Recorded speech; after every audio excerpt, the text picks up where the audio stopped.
Well, hello everybody. I'm out in my Ford Midnight Martha. She's just running tip-top. I've been hard at this truck for this entire year, and I finished it, and she is running and sailing like a kitten, purring, humming along. Just love it. Just love it. I'm pretty tickled pink. Got lots of projects for myself on the go, and I'm pretty happy. I've had a lot of good things in the last couple days after a lot of bad over the last couple weeks personally, and I see people are starting to log on, so I want to do this video. This one is the tale of the tape by those who are in charge on the world stage underneath the US dollar, which is the global traded currency for most nations in the world today. The companies involved in analyzing your nation generally publish the truth, the actual truth of what your country is, what the politicians have to release to those individuals, and those individuals write reports. Moody's report is out. More than that, the World Quality of Life measuring stick by the agencies in charge of that worldwide, every nation, that report's out too.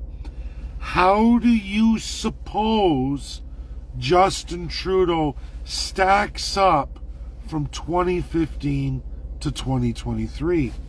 Well, I can tell every Canadian, and I probably should have put an 18 plus, and things I say, folks, in relation to speaking to Canadians, even though my videos are for everybody in the world, are not because they're words from me, or when people view things racially, somehow that's my racism. It's not. I'm a subject here in Canada, and I narrate things as the crown is pressed upon us. Now, without being offensive, as limited as that's going to be, Canada used to be, in quality of life, at the start of 2015, world ranking of all the nations in the world, and I mean all the nations in the world, at least all 193 UN states. Canada was in 9th place overall.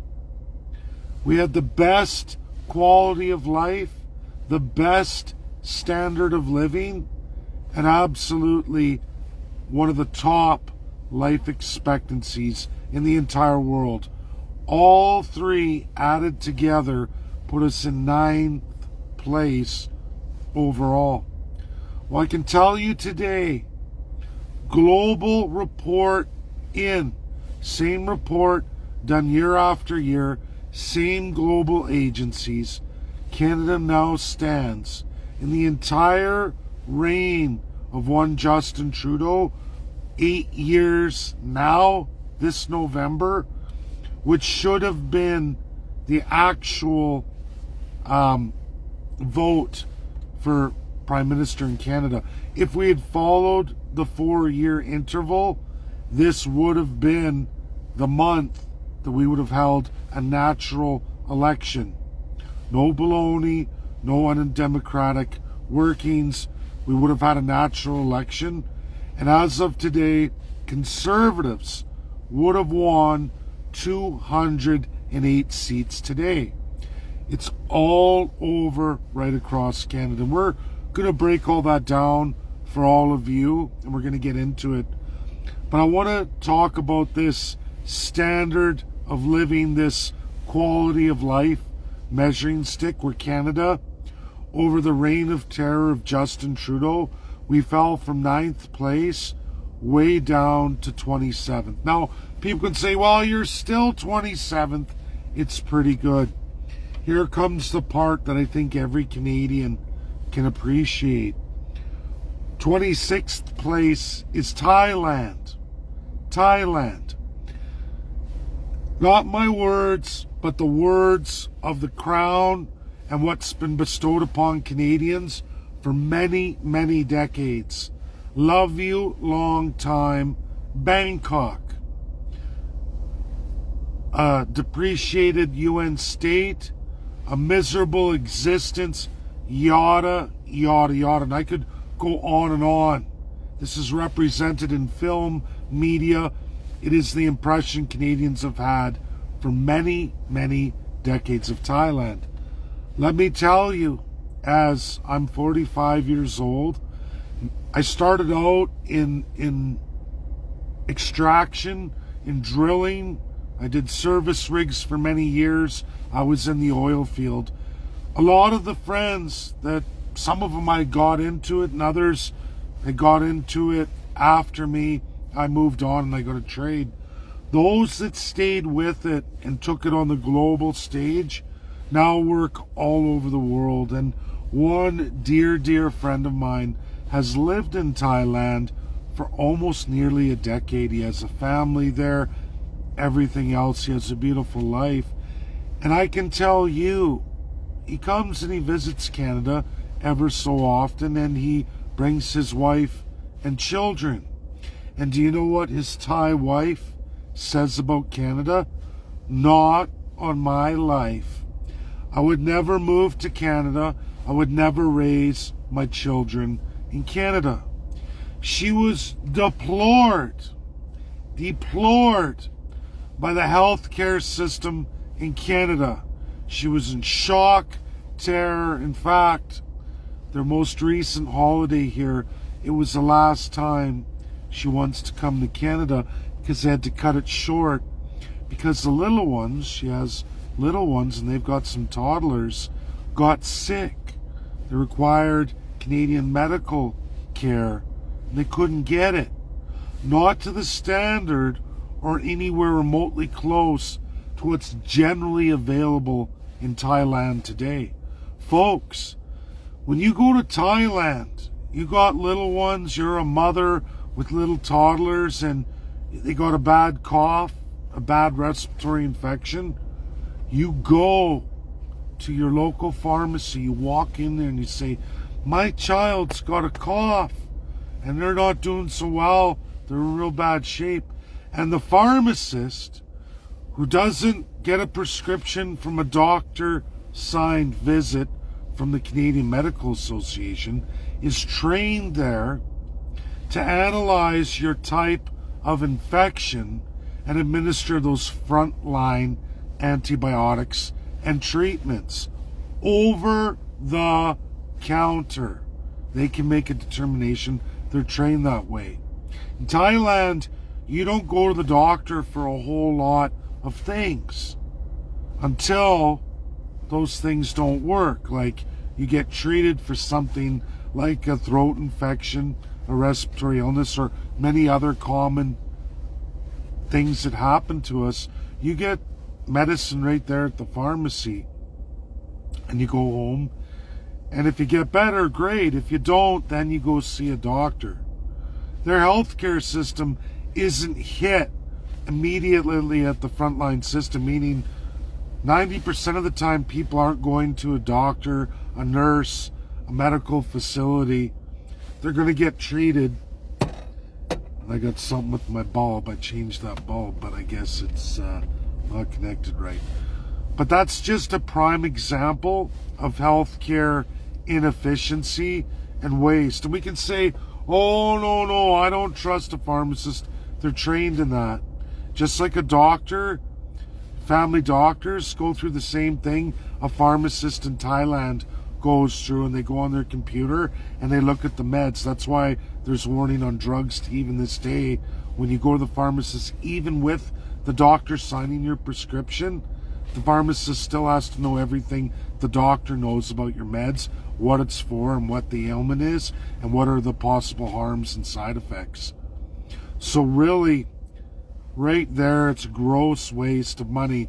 How much did it cost you? How much did it cost the government? How much did it cost the doctor, the nurse, the staff, the admin for those issues? That is all the difference right there. Just one little example, but I want Canadians to know you're not living as long anymore. You've dropped 20% in these areas. That has lowered your life expectancy, taking you from 9th place in 2015 to 27th place in 2023. There is Justin Trudeau and everything about Justin Trudeau. Now I can move on with my presentation on taxation in Canada and what we know about the federal government under Section 91. Folks, your federal government taxes you an exorbitant amount. And they have a chart like every other country in the world. And when it comes to anyone who trades and exports and imports on the USD, everybody gets measured by their policies, their taxation. Everything they have is measured against every other nation in the world. And these three companies who establish your credit rating for how worthy your country is of its credit status is Standard & Poor's, Moody's, and Fitch. They are the three organizations that solely measure a nation's credit worthiness. What do we see when we look at Canada? What is in their reports that are so much different than almost every other nation in the world? Well, first, Canadians, your massive taxation, your massive federal taxation goes 61% to transfers. That's right. You pay a whopping amount of taxes that go in a central pool, and 61% of those, before the government spends anything, cuts checks throughout all the provinces. What changed between 2015 and 2023 that makes Trudeau different than everybody else? Well, we added 3 new provinces in transfer receiving payments. The biggest province is across the sea. It's called Ukraine. They get more federal tax transfer from you Canadian taxpayers than even Quebec. In health, social security, all of it. Canada made, in the last 2 years, an equivalent and probably about 126 or so percent more than what Quebec gets went to Ukraine. That's one extra province you gained between these last 2 years that has never been seen in Canada before. A new one, relatively new in the last 2 months, is now Israel. We just approved a monumental, massive amount, more than everything in the Atlantic and Manitoba get, all combined. We are now going to send to our 12th province, Israel.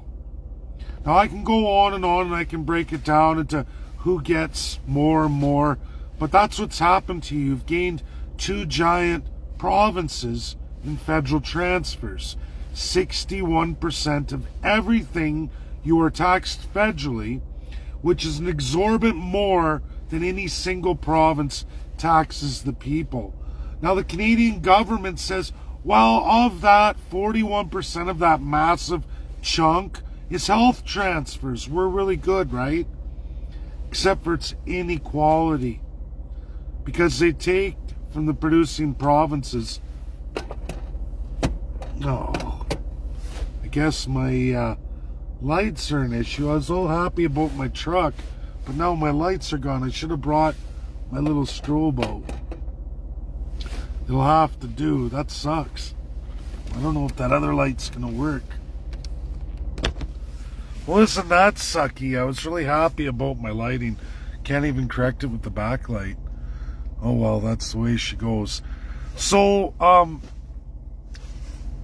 folks, we want to get into consumption taxes. Federally, carbon tax, the biggest thing Justin Trudeau implemented in Canada. that is actually found in all of the monarchies around the world. It's found in all the civil law socialist states. It's found absolutely in all of Europe, all of the unitary civil law socialist states. It's not found in China. It's not found in the United States. It's not found in the Russian Federation. All republics, and one of which is full-on communism. Not that it matters, because communism, everybody's taxed equally, even though the production of each individual isn't equal. That in itself is a whole nother matter we're not going to get into. But like that, Canada does the same thing. Why is carbon tax so problematic in Canada? Because it doesn't do anything to change your consumption. In fact, everything done provincially and federally is designed to increase your consumption, especially in this country, Canada, in our Arctic climate, in our vast distances between each other, 40 million people spread out literally 3,800 kilometers. There's no other place in the world that can match that. Your housing expenses are through the roof. Private property in Canada has been exploited to the massive amount for taxation. And how do they do that? Overinflation, by limiting how much of this country is actually available to Canadians. Right now in Ontario, federally and provincially and municipally, the city of Toronto, there is a big battle by NDP about 800 trees getting cut down in Ontario Place in redevelopment. Even though there's literally in all the Ontario Crown lands that more than 93% are not available to Ontarians.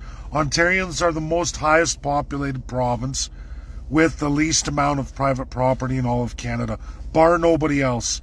There is no other province as vast and as big that restricts so many Canadians for so much of the province. There's literally billions and billions of trees on the Crown land that are not factored in any Ontario environmental assessments. In fact, they're not in any environmental assessments in any Canadian province or territory. They keep that out because that's Crown land. That's for your politicians. That's for currently Prime Minister Justin Trudeau, all of his elected and appointed. Those don't get factored in. What gets factored in is only the private property all Canadians are on, which is highly overinflated because our density values are extremely high on less than 9% of the country. That's all we get. And for a place like Ontario, the GTA, and many, many other regions, it's super small. Taxation has exploded there. Federal carbon tax has exploded across all of them. And it's a consumption tax that doesn't address climate change. It only addresses the money you make and utilize in carbon contributing industries, services, and goods, most of which you need to live. Now, Justin Trudeau has not done anything for climate change. Nothing at all. Not a thing. He's in fact reinvested all the proceeds from carbon tax, again, into those two provincial transfers, the extra two provinces today, Ukraine and Israel. Whopping amounts. Almost all of your carbon tax has now been reallocated to those two new provinces overseas. And there's others, but those are the two ginormous ones. Literally one gets more than Quebec, and again the other, Israel, gets more than all the Atlantic and Manitoba put together in your federal transfers, which are 61% of the total amount of all federal taxes collected in Canada. Think about that. Nowhere in the Constitutional Acts of Canada, Section 91, do they go into provincial transfers. There's nothing in there that says the Canadian government is in charge of equalizing provinces. There's nothing in there that says the federal government must equalize provinces, except what they put in jointly, conservatives and liberals, in the 50s. They decided to do that because they said they didn't want the country to be torn apart. I disagree. I don't believe it. I believe, like every other crown institution and country like Canada, because you see it over and over again, it's to control the classes of subjects. That's what we're all listed as in Section 91. We're also listed as classes of subjects in all provincial Section 92 and the Executive Powers Acts, which are the provincial and territorial constitutions. They all state clearly we are subjects. Now, in USA law, it's illegal to name anybody a subject. Almost every single state constitution outlaws the concept of subject and any classes of such. They also say absolutely you can't create inequality of persons in the United States of America. Many states tell you that, which gets us into taxation and levels of taxation. Small business contractors are at this low number. People at this level income are at this low number. We take so much from the middle, we take so much from the upper, but yet at the upper they say if you have a business, we're going to credit you all that back. It's called class structured taxation. It's wrong. You won't find this in any meaningful way in the United States and many other countries. In fact, Russia sits at a flat tax of 15% for everybody. You don't see the same system of taxation or even remotely close to what Canada is, as it creates classes of subjects. Justin Trudeau has absolutely destroyed this country in a matter of 8 years. We've dropped on every level. We've had investment foreign completely diminished from the United States of America. It has not reversed. It's only gotten worse. Your taxes have grown in Canada to make up the government shortfall from the proceeds they receive from foreign investment and foreign taxation on businesses operating in Canada. We've lost so much. And now I bring us to Pierre Poilievre, who right now today stands at 208 seats if an election was held today. He would win 208 seats, whopping majority of the 338, easily hold a majority as the government of Canada if there was an election today. Now, Pierre Poilievre tells us all a whole bunch, but Standard & Poor's, Moody's and Fitch, all three take the reports from every political party and all their presentations, and they grade them, and they grade Canada's credit score.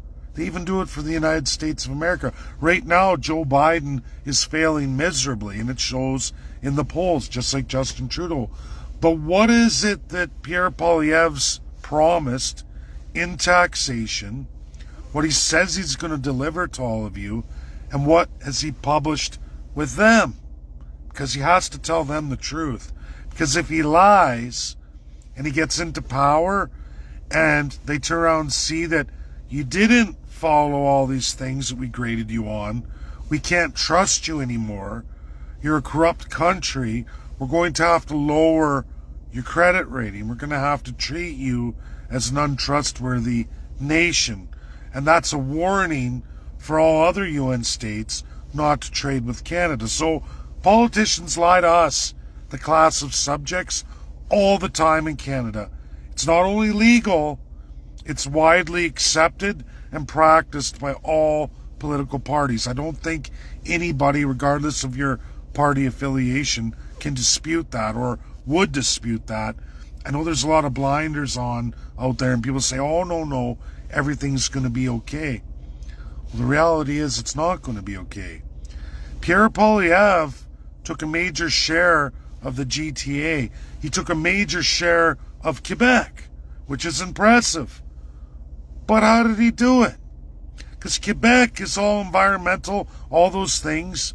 They greatly are enriched by all this carbon taxation from the West. They like that. So why would they turn on Justin Trudeau? What is it that Pierre Poilievre published with Standard & Poor's, Moody's and Finch that he's not readily made available to the public? Well, I can tell you, I outlined it right before this video. It's on my timeline. You can all read it. I circled the items in the report. Pierre Poilievre promises Quebec, the nation of Quebec, its own national taxation system right in Quebec, meaning you collect all the federal taxes in Quebec and you administer that. We give that to you. That's what he's promised Quebec, the nation of Quebec. He also says he's going to scrap carbon tax entirely.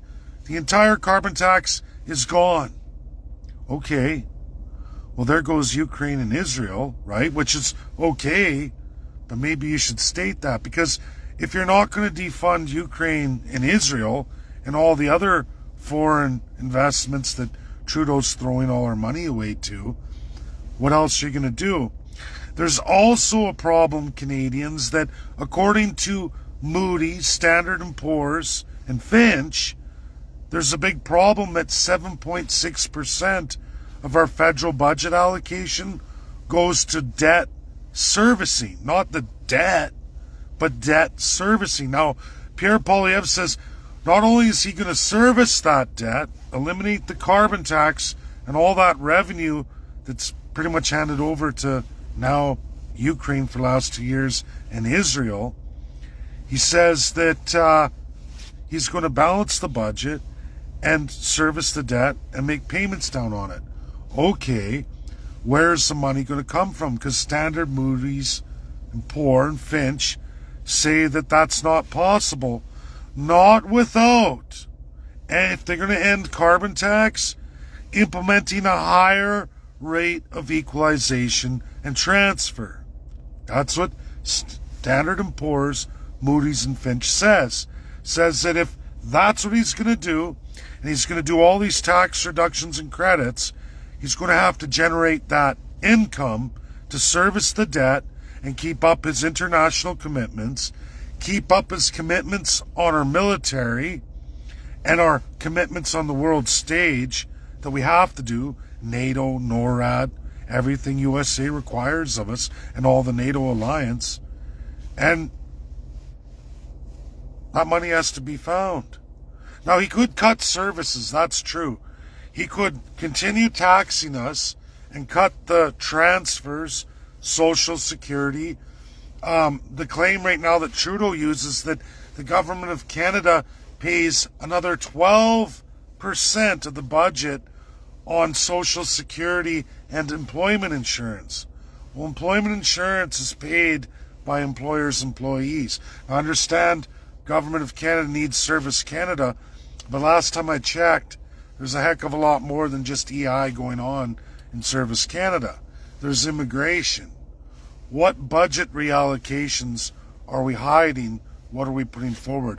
What is Pierre Poilievre going to cut? Because he doesn't release that to the 3 credit reporters. He doesn't say. And so they look at the past history of the last Conservative government and they say, oh, okay, the equalization formula that Justin Trudeau's using now, is that what they're going to do? Is that what they're going to increase? The rate of transfers? Because if you cut carbon tax, you have to find another source of revenue. And remember, Canadians, the greatest source of revenue, 61% currently, is the federal transfers. That means provinces overpaying to central Canada, Ottawa. It doesn't matter which party that is. So if you want to continue these $50 billion items that Trudeau has, because you don't say you're going to cut them, you've either got to cut massive in transfers or you have to increase the equalization formula.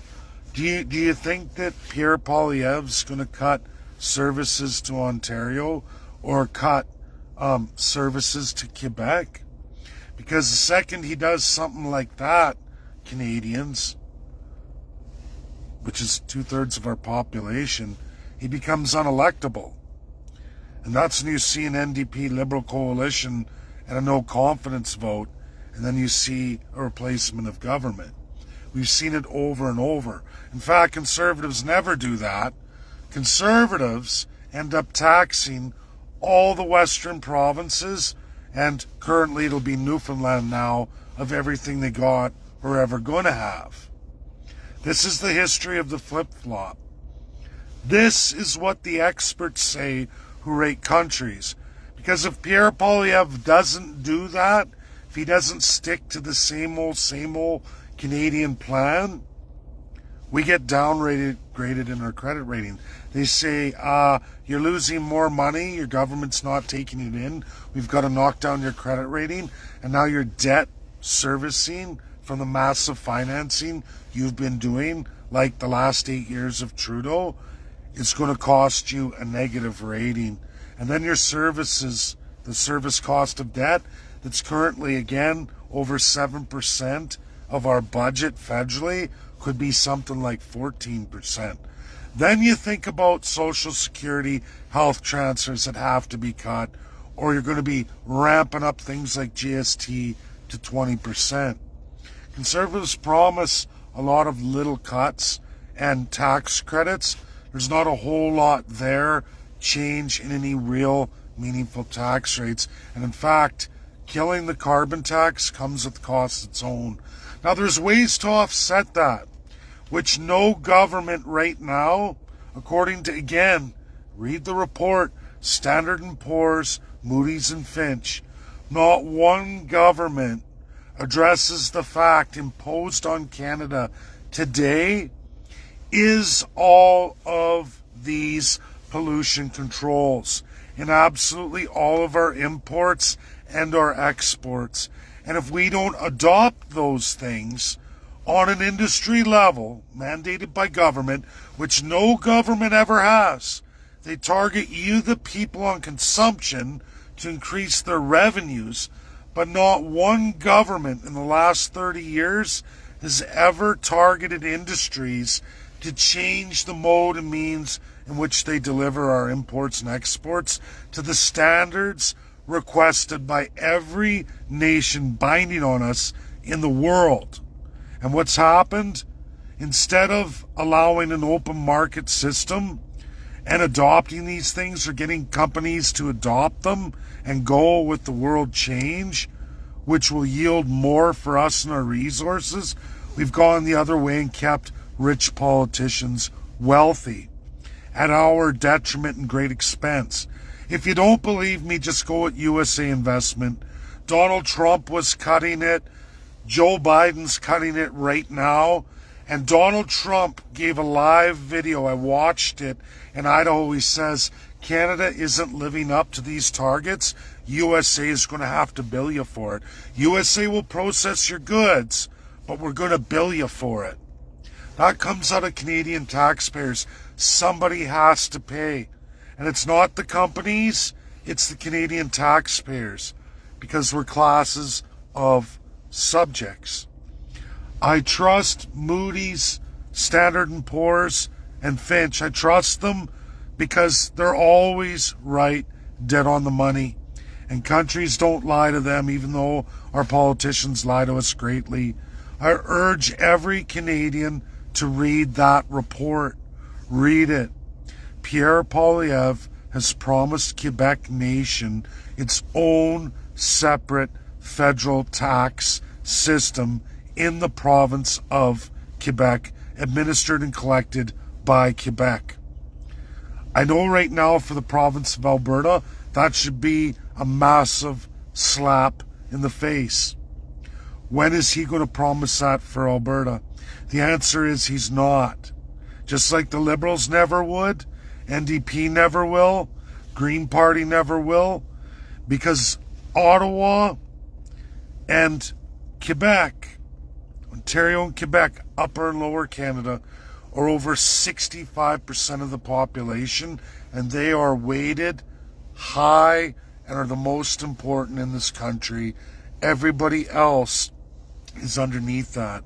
It's reflected in the Constitution, and it's absolutely reflected in Upper and Lower Canada's only provincial constitutions that no other province and confederation gets equality of.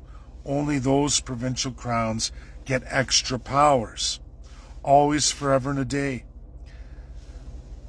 Folks, learn the truth about subjects. Learn the truth about the War of 1812. Learn the truth of Francis Scott Key and the massive war where it was Canada's British, Canadians from Upper and Lower Canada, the Loyalists from the American War of Independence, who had all fled America after losing. The British lost, fled largely to Canada. In the groves, so large in fact, it's what destabilized Quebec. Canada at that point, early Canada before our actual 1867 in history, was mostly French. And after the War of Independence, all those British loyalists fled to Ontario. They set up base there. Upper and Lower Canada, French, English were established. And established hard in our laws before Canada was even designed as it is today from 1867.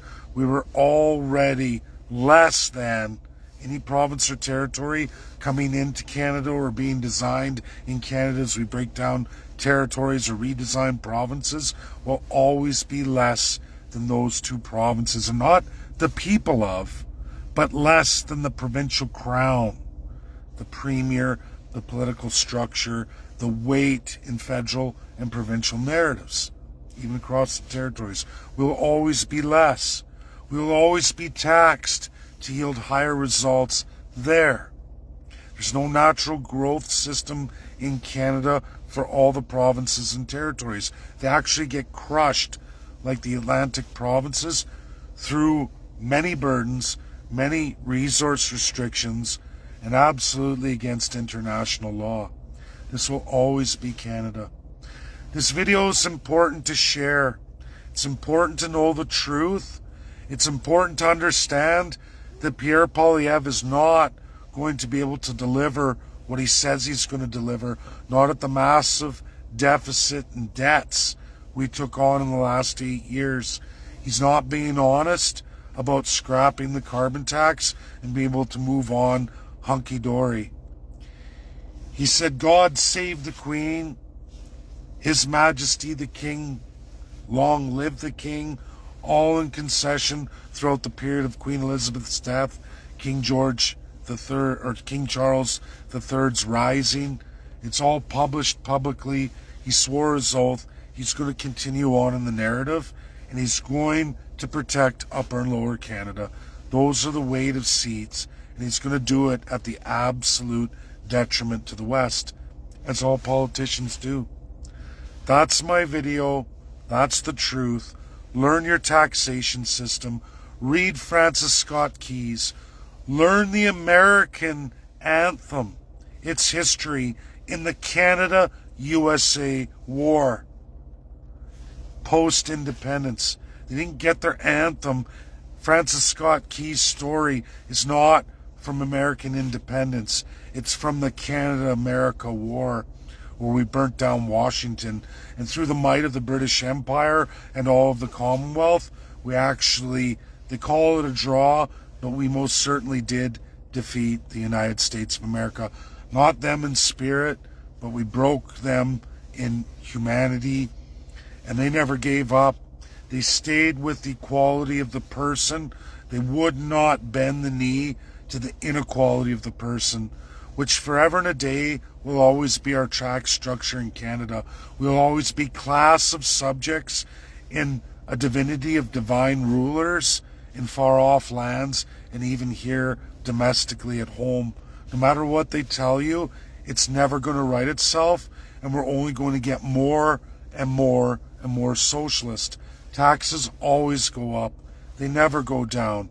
And little wins we think we get, there's always another place where those taxes are found. Canadians taxed 40, 50, 60 years, 70 years, you watch, we just get more and more and more. We get less services, less quality of life. We can continue to go down. There was a time Canada was very strong with our tremendous resources, which are still tremendous to this day. But how we sell those on the world stage is a problem. And whether we like these environmental objectives or not, we have to follow the global stage in our exports and imports.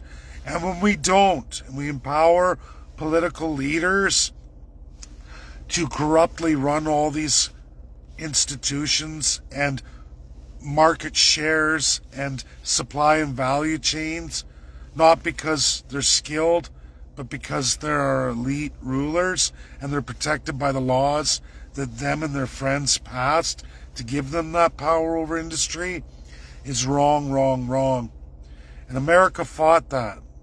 The War of 1812 was that fight. America said, no way, no how, we're not going to do it. We're going to beat you back. We're going to take what's ours. That's the truth of it.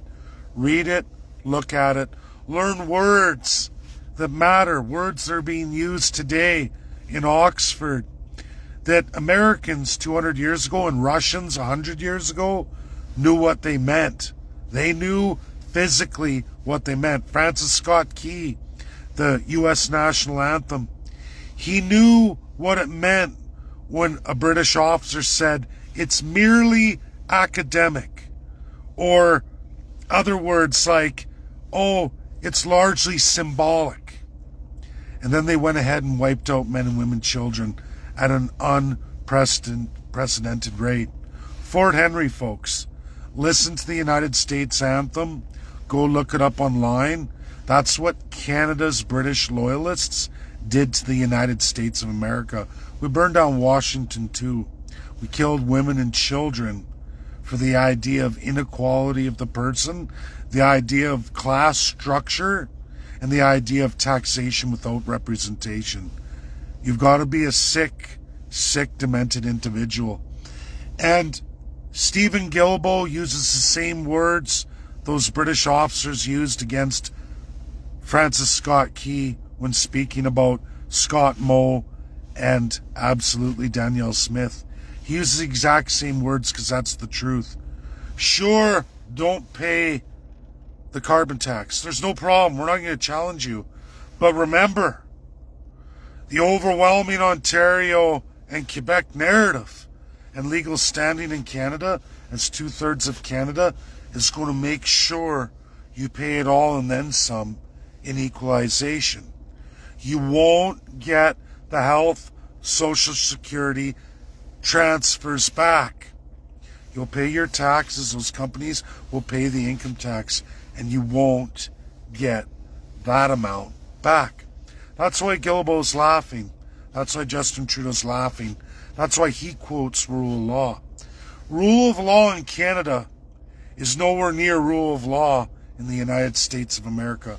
No way, 180 degrees the other way. This is my important video. It's a tremendous share.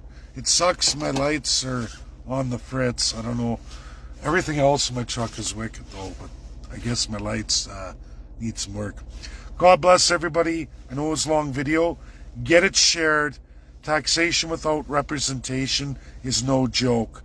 Consumption taxes are no joke either. They don't do anything for climate change, and they haven't.